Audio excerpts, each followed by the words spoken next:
It began on a rain-slick night when I realized my mother was not alone in the house, and the second one smiled like it belonged.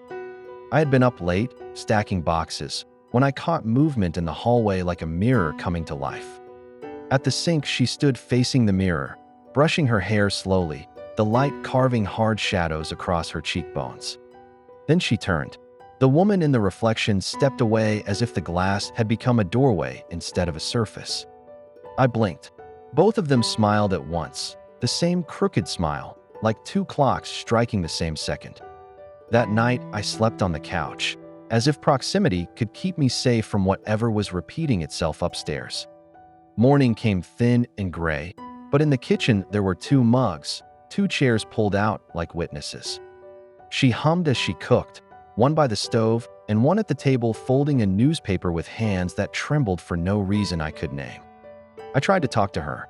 First she answered normally, then she repeated the same sentence half a beat later, like an echo with a face. Neighbors I called over shrugged and said loneliness plays tricks. Grief makes doubles of people who leave and come back wrong. But the second one was not just an absence or a memory. She carried a small bruise on her wrist I had never seen before.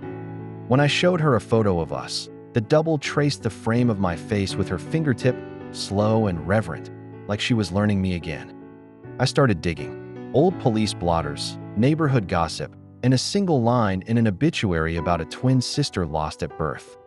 The house had a history of twins, stillbirths, a midwife who'd left town, and whispers about mirrors that held more than reflections. My mother never told me about a sister. When I asked, her eyes flicked off as if scanning an invisible horizon. She laughed once, short and shocked, and said she had dreamed of a twin who kept failing to be born properly, over and over. That night, the duplicate watched me sleep from the doorway, mouth parted like someone rehearsing a line they could never finish. I began to suspect this wasn't memory or madness. It felt deliberate, as if something wanted to be believed into existence. The next night, I stayed awake intentionally, watching two plates on the counter and two silhouettes in the doorway. When one of them turned, I stepped forward and asked which of them was my mother and which was the stranger copying her life. They both said my name. The real one said it with exhaustion. The other said it like she had learned the syllables from a book. I reached for my mother's hand. The real one flinched forward and the duplicate moved too, fingers grazing my wrist with an almost perfect mimicry. Then everything went wrong. A cut to black, a breath too loud, and the duplicate turning its head much too far, eyes reflecting nothing. I pushed. She crumpled like paper, then righted herself and smiled that same wrong smile as the house seemed to shift around us. By morning, there was only one of her in the kitchen, stirring tea as if nothing had happened, but the bruise remained. I kept asking questions.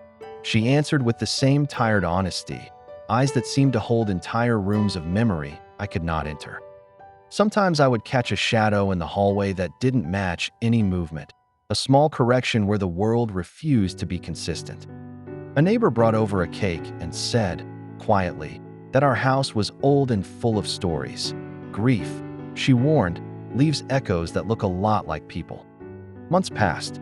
Sometimes the double returned in glimpses, a reflection delayed, a shadow that lingered a half-beat too long. I learned to live with that wrong smile. I learned that some doors do not open fully, and some people never stop practicing how to be themselves again.